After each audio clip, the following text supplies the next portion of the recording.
All right, folks, John Henney here with the Franchise Radio Show, and on today's episode, we're going to be talking with Ron Bender from Men and Kilts. Ron is the Director of Franchise Relations. Ron, thanks for joining us. Oh, thank you so much, John, for having me. I'm just thrilled to be here with you. All right, man. Thanks for taking the time. You know, before we jump into the business stuff, I always like to ask everybody, just tell us about you, a little bit about yourself. Where are you from? What area do you live in now? Just give us a little bit, a 1-minute overview of Ron Bender. Oh, my gosh. Okay. I'm originally from Maryland, right outside Washington, D.C. Moved to Texas to go to college at Texas A&M. I'm a huge college sports fan, by the way. Go Aggies. And got married 38 years ago to my lovely wife, Lisa. We have since lived in Connecticut. We lived in Maryland again, and now we are down on the Gulf Coast of Florida, having an absolutely wonderful time. Our 3 kids are adult and out of the house. One lives near us. We've forbidden her to move, and then one of my sons is in Baltimore, and one is in Denver. So I've been in franchising for over 20 years, love it, and love helping people achieve their dreams. Now, I got a couple more questions on franchising. Before we get to that, can you clarify Texas A&M? That's that new soccer team down there in Texas, is that right? Sure it is. No, that's the team. That's the only team that's beaten Alabama. I always like to get the sports guys going a little bit on their teams. Now, look, you mentioned about your background in franchising. How did you first get into franchising? What made you decide to get into the industry, of franchising itself? Well, I lost a bet. Okay, no, that's not true. I was originally in multi-unit retail management. I worked for a big company called Ritz Camera Centers and came up through the ranks with them. Brief retail district manager. I was director of marketing for that company, and a sister company called Builders World, and I was in sales training for a while and so forth. And then I was recruited by a franchise, a retail franchise that was a Verizon Wireless franchise, because they needed a retail expert, and they thought that I would be able to do not only the operations but also franchise development. So that was back in 1991. I had an absolutely wonderful time doing it, and concentrated into the franchise development side and helped out in training and a bunch of other things. And there we have it. That's how I got into franchise. That's interesting you say that. Just a real quick 30-second background on me. I actually got into franchising very, very similar back in right around 2000. I was working for a retail store called Rent-A-Center at the time, and Rent-A-Center had a franchise called Color Time, where they would literally set up a store across the street from their own location to capture the market, right? So they'd have retail corporate-owned on one side, Rent-A-Center, Color Time on the other side of the street, which was viewed as the competitor, but was really owned by Rent-A-Center headquarters as the franchise, right? Yeah. And I was working for Rent-A-Center. Color Time recruited me away from their own company to get into opening up the retail franchises, which then developed into franchise sales. That's actually how I got into it, kind of almost the same type of story. Yeah, very, very similar thing. That's I guess that's probably even more prevalent than we've ever known. You know what I mean? Yeah, probably right. I guess you don't just wake up one morning and just decide to get into franchising, right? Yeah, no, I don't think any kid goes to bed and says, when I grow up. Right? Unless maybe you're raised in the franchise industry. We've heard about that. But. Oh, yeah, for sure. A lot of homegrown folks too, right? So, look, on the company side, tell us, the little bit about the history of Men and Kilts, how you became involved in franchise development with Men and Kilts, and tell us a little bit about the concept itself. Sure. Well, I'll tell you that, first of all, Men and Kilts is absolutely an amazing, fun brand. And obviously, so first of all, we are an exterior home cleaning franchise. So we do pressure washing, window cleaning, gutter cleaning. Some of our franchises in the colder parts of the country do snow removal. They can do holiday lighting, that kind of thing. So it's exterior home cleaning. And the key here is that all of the employees wear kilts. So when they go out to work, they wear kilts. Now, so it's not just a logo, it's legit. Everybody's wearing a kilt. It's not just a logo, it's a lifestyle. That's exactly right. It's pretty amazing. We have a really unique looking vehicle with the plaid, the kilt plaid paint scheme, and it actually attracts a tremendous amount of positive attention. It's really a pretty wild thing. But we also have a tagline, because if you can imagine, you've got guys and girls who were employees and franchise owners, and these folks might be up on a ladder cleaning second-story windows. Well, our tagline is "No peeking." And that's what it says on the back of the shirts, just so we don't get into any trouble. And you're not even joking, right? I am not even joking. No. That is great. It sounds like a really fun company. How did you get involved with Men and Kilts? Well, in actuality, Men and Kilts was owned by, it's founded by a guy in Vancouver. This was a Scottish guy who had a window cleaning business, and it was a very stable, very quiet, slow growth business. And he was talking to a buddy about it, and the guy said, "Look, why don't you do something to attract more attention? Why don't you wear a kilt when you do business? You wear a kilt anyway when you're not working. Why don't you do it?"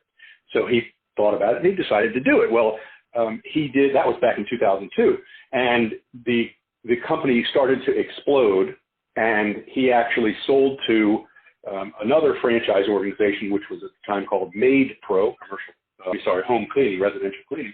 Mm-hmm. And those folks made it into a franchise, and they just started growing it here in the U.S. as well as, of course, in Canada. And when I was just recruited by the company, the private equity firm that owns the Made Pro organization, which now includes 8 franchise brands, and they brought me in to be the director of franchise relations, which is a very professional way of saying I won't ever stop talking, and I talk to everyone in the franchise industry.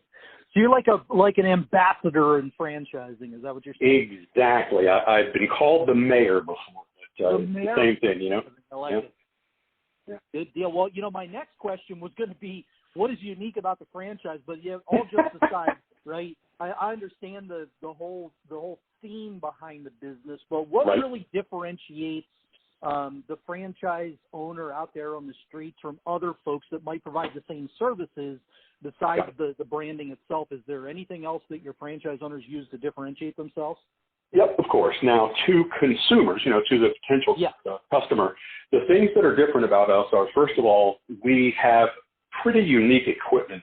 And, we're talking about very basic services. I've washed windows in the past. I've pressure washed parts of my home.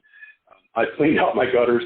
But the equipment that our franchisees use is much superior to the stuff that a normal consumer or even a normal commercial cleaner would use. So we have a power pole that we use to wash the windows. It has purified water in it so that the water doesn't spot on the windows.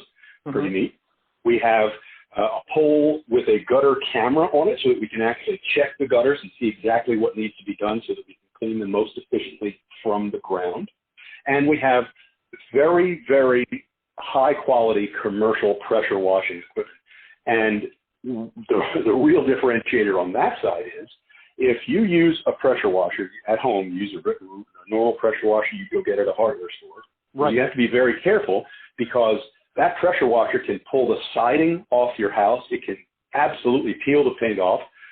And there's a very fine line between cleaning and damaging. And our equipment has much finer ability to adjust the pressure and the width of the nozzle stream and so forth, just to make sure that the franchisee can clean it wonderfully without doing any damage whatsoever. So there's really a lot of differentiation on the consumer side. It's very, very easy to see and very easy for our franchisees to promote.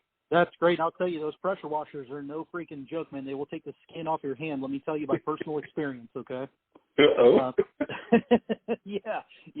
not allowed to use. I'm like Tim the Tool Man handyman around my house. I'm not allowed to use the pressure washer. So let me talk to you a little bit about the franchise side of things. We look at the market out there, who makes an ideal franchise owner. And, of course, there's a lot of different folks that can fit into the mold and, not going so broad. But, like, if you had a 10 ring on the target, who would be your ideal owner? Who should be reaching out to you guys? Got it. Well, I'll tell you, we kind of have 2 optimal target franchisees. So I'll talk about I'll talk about them in parallel, let's say. So our normal optimal franchisee is a person who's got a young family, who is excited about people, who likes the idea of using technology and marketing and using a lot of tools, and I don't mean wrenches and hammers, but tools to build a business, but they really, really like people and they like building a team. And with Men and Kilts, they obviously have to have a fun-loving personality. This is absolutely not a brand for an introvert. Right. It's just not the way.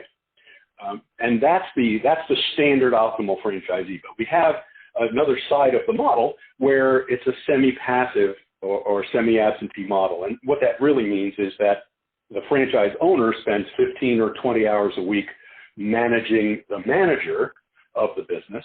And the manager of the business is the one that then needs to have that fun-loving personality, be able to build the team, get out there and talk to the public.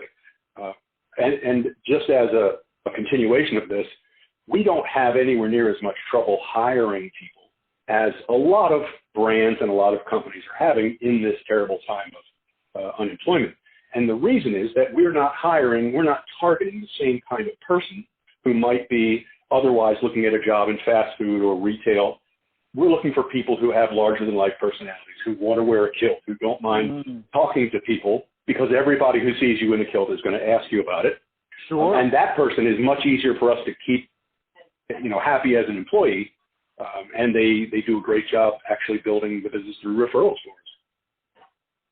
That is great. I can see exactly how you could have two different types of target owners with that explanation. And I think what I'm picking up there from you is it's really about their personality and what they like to do. And, you mentioned the introvert, somebody that wants to be behind the scenes, sitting in the office, not going out there in the community is not the same person that's going to want to wear that kilt and have those conversations, right?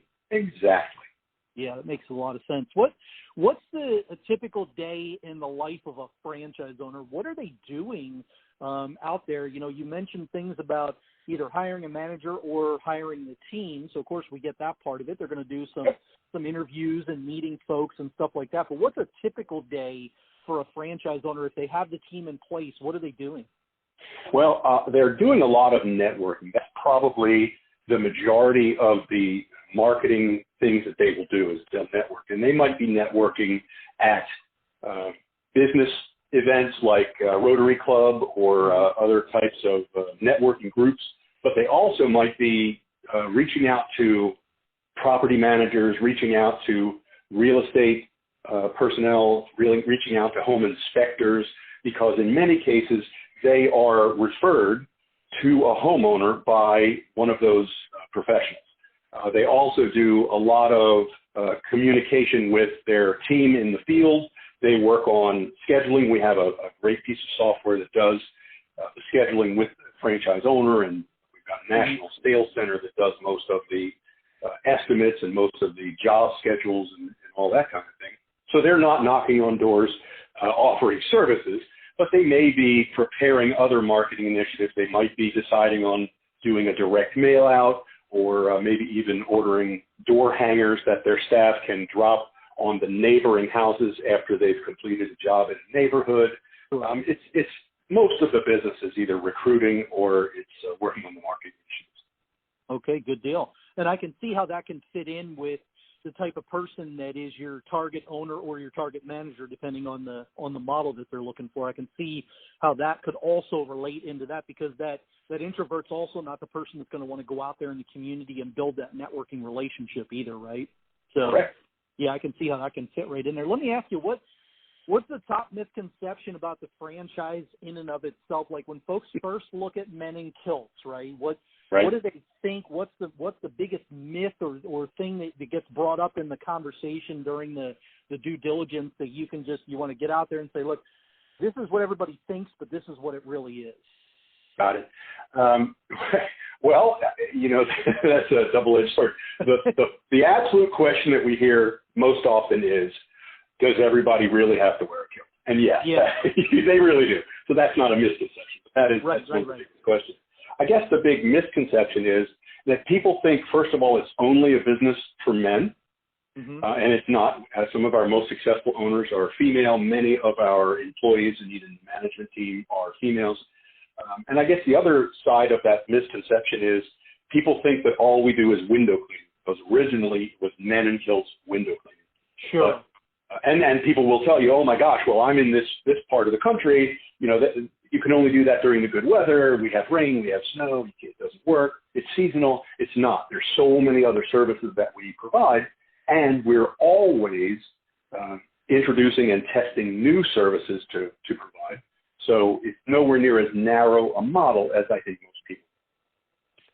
I think that's going to lead me right into my next question here is why would somebody want to get into this industry and, as a whole, when they're looking at different industries out there that they could get into, and there's so many different things, 40 or 50 different industries in franchising, why would somebody take a look at not necessarily your franchise specifically, but the industry itself? Give us a couple of the highlights of why somebody would want to do this. Great question. Well, home services the demand for home services has exploded here in the last couple of years. I don't know if you're aware, but there's this pandemic thing going on, and you've heard. Okay, so most people are spending much more time at home, whether they're working from home or they're just not going out into public as often or not traveling as much, whatever it is. They are much more aware of what's going on at their home, and most people don't have the expertise or the time to do all these different home services themselves. So many, many home services brands have had just phenomenal sales growth, not only with new franchisees opening locations, but also with more consumer demand and much, much higher sales and revenue.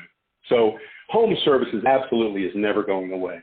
Amazon can't do it. Google can't do it. It's only going to happen locally in your community. Perfect. Now, you mentioned a couple of things there during the misconception conversation portion of this, and I understand exactly what you're saying about adding additional things, and maybe they thought it was just for men or only window cleaning, depending on where they're at. But what are some hot areas? Are there hot areas for this? Does this work everywhere? Once you're talking with somebody, do you ever say to anybody, no, this won't work in your area, or are some areas better than others? Well, certainly some areas would be better than others. Very, very low income areas or very rural areas, there's nowhere near the efficiency as there would be in a normal suburban middle income neighborhood area. So there are definitely markets in America that we probably would not want to try because there's just so much travel time in a rural market or something like that. But in general, anywhere that people live, there's going to be great opportunity. We can do commercial window cleanings for folks who live in multi-unit dwellings, apartments, condos. We work with a lot of Airbnb and property management companies. So, those are prevalent in most areas in America. So there really aren't markets that we can't participate. That's great. So basically what you're telling me, if I'm picking it up, Ron, is anywhere that people live in houses. Yes, they've got a window that they can see outside. If they've got an outside that someone else could see, yes, all of those areas. Those other services. And, of course, I understand the right demographic area, and I'm sure that's something you're helping your folks with to make sure that you're picking the right areas and territories and stuff like that, right? So, Correct. Yeah. Now, let's say that somebody's interested. They go to, menandkilts.com. They fill out the form. What's the process look like for them? Are you guys reaching out to them right away, having a conversation? Is it I'm watching a video? Walk us through just the first couple of steps so that our listeners can understand, hey, if I fill out that form, these group of folks are not just showing up at my home, right? Well, we usually don't do that. First of all, on the website, there's a lot of information. There's some videos, there's testimonials from existing franchisees. There's, of course, the story about the founder. And by the way, the founder in Vancouver, after he sold the whole company, he actually then bought and still operates a Men and Kilts franchise in Vancouver. So he's still very, very involved. Great. But on the website, there's videos, there's testimonials, there's lots and lots of information. And then when they click on a request information button, our franchise development team will reach out to them and schedule a call to get them more information. They'll answer the initial questions, and if the person is interested in getting even more information, they'll schedule a webinar, which runs about 45 minutes and goes into much more detail about how we help our franchisees achieve their dreams. So it goes into the marketing, it goes into the sales, it goes into the recruiting and team building, it goes into all the tools that our franchisees would use, not only the equipment to do the services, but also the business tools. And then we'll get them a territory proposal and the franchise disclosure document, and then they go on into speaking with existing franchisees decision day event in lovely Boston. Okay, great. Gotcha.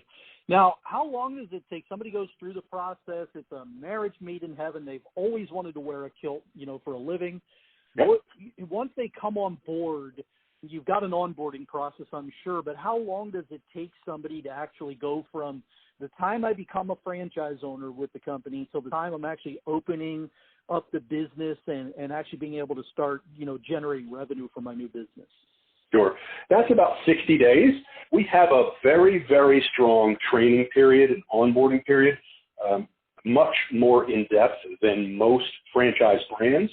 And one of the other benefits to being involved or operated by such a large family of brands, we have vehicles kitted out and waiting for the next franchisees. And in the last year or year and a half, it's been really tough for home services brands and other folks who use service vehicles to actually get those vehicles. So we're lucky we've got some very deep pockets behind us who've been able to invest in a dozen vehicles sitting in a facility in outside Boston, kitted up, logoed, ready to go. So that's not a delay. It's actually just it's training, it's learning about the whole process, it's then recruiting and team building and launching. Sounds really turnkey, and I've heard that across. I talk to a lot of folks in franchising, and that's not unique to your company. Meaning that you're right. Let me rephrase. You nailed it on the head that there are other companies struggling out there to find the right equipment and vehicles for their franchise owners. I've run into this several times in talking with other folks across different industries, even outside of the home services. So that's really cool that you guys have that almost like literally turn the key type operation, right? Correct.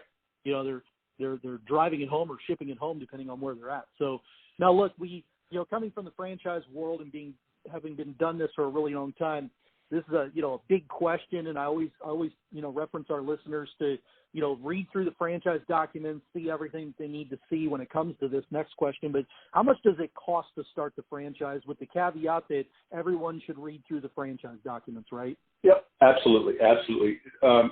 Every franchise, I believe, has a range of what the investment could be. And it basically, this is fascinating, it takes the absolute lowest amount someone has spent in each category of expense, and then it takes the absolute highest amount somebody could spend. So that's the range. So nobody really hits the lowest and nobody really hits the highest. But right. That having been said, our territories are now 40,000 households, so 40,000 owner-occupied households, and the investment total is from $95,135 up to $134,500. So somewhere between $95,000 and $135,000 is where the investment is going to be, and that includes all the costs to get into business, all the costs to attend training, the equipment, operating capital for a minimum of 3 months, and so forth. That's great. That's good. So then actually, Ron, I got to tell you, I asked this question of everybody, and your range is a lot closer than a lot of these companies that I talk with. I was talking to someone here a few months ago, and they're like, yeah, the absolute lowest is, $92,000, and the highest is $392,000. I'm like, wait a minute, that's $300,000 difference, and that's an extreme example, but you guys have kind of fine-tuned that range. I really like that. I want to give you a minute here at the end, Ron, to just kind of go through a recap. I mean, I wrote down a couple of things here I just want to read off real quick. I really liked your answer when I asked you what makes the company unique. You gave me 3 different things that I just want to emphasize for the folks. You talked specifically about the equipment and how that helps differentiate the franchise owners and what you guys are bringing to the table for that. The branding, the Men and Kilts branding itself, you literally said that, and I believe it, when folks are out there walking around and you see somebody in a kilt, you're going to have conversations. And it's just the brandability of the Men and Kilts brand. And then the systems and processes, although you didn't say that specifically, what I heard throughout the whole conversation was it doesn't really matter what the challenge is. You guys have already done this. You've perfected it. You've taken those black eyes, right, for the franchisee so they can step into that turnkey business and hit the ground running, right? Right. Those are the things that I picked up on, but I want to give you the last word here at the end and just kind of give our listeners just a recap of, I always ask this question, why franchise with us? Good question. Hey, that makes it fun for me too. Thank you for asking. I think first of all, the reason that we're in business, and we're owned by a very, very large private equity firm, the mission is to help people achieve their dreams. And we're looking to help not only people get into owning a franchise and achieve their dreams, but also their employees, our employees, and of course, even some of the customers. We want them to be able to achieve their dreams. And this is an absolutely fun way for someone to do that. You know, if you want to own a business, you want a business that you can enjoy doing, that you can look forward to getting out of bed and going to work it. That's what we are. But also, I'll end you with a little a funny anecdote here. One of the things that we get back from the field when we do marketing analyses and where are you getting your customers from and what things are working for you, we get a tremendous amount of our business, our consumer business, from referrals. And referrals start with seeing that beautiful van in the neighborhood and then following it around or walking up to the person in the kilt and asking them, or perhaps even calling the homeowner and saying, hey, I saw you had a weird van, what's going on? But we get a tremendous amount of referrals, I apologize for saying this, from our homeowners calling their friends and saying, hey, come on over Thursday at 2. We're going to have some wine. The Men and Kilts are coming. Yeah, it's oh my God. Party, right? Yeah. Exactly. It's so, I mean, it's like, you know, why have a Tupperware party or an Avon party when you can have a Men and Kilts party? Oh my gosh. So much fun. And we have fascinating logoed uniforms, and we have all sorts of fascinating giveaways. I have a koozie that's shaped like a kilt. Oh my gosh, it's so much fun to be involved in. Well, man, that is great. I appreciate your time. So, folks, we were joined by Ron Bender here from Men and Kilts. He is the Director of Franchise Relations. My name's John Henning with the Franchise Radio Show, and I appreciate your time, Ron. Oh, thank you so much, John. Always a pleasure.